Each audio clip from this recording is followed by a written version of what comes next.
Welcome to the Banker Lamp. Please enjoy the video. Open Gmail in a browser or mobile app and sign into your account.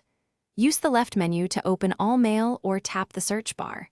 Type the sender, subject, or keywords and press enter to locate the archived message. Archived messages appear without the inbox label and still show in all mail. Select the message you want to restore and prepare to move it back into the inbox now. With the archived message open or selected, locate the Move to Inbox button at the top. On desktop, it appears as a folder icon or Move to Inbox text in the toolbar. On mobile, tap the three-dot menu and choose Move to Inbox. The action applies the inbox label and removes archive status instantly. You can also check the inbox to confirm the message appears among your recent emails now. To restore multiple archived emails at once, use the checkbox next to each message in all mail. After selecting up to 100 messages, click the Move to Inbox button to restore them in bulk.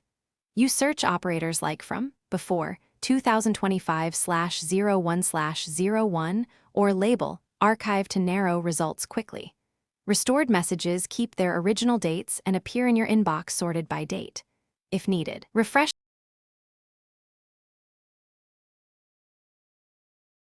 Thanks for watching. If this was helpful, leave a like and consider subscribing. See you next time.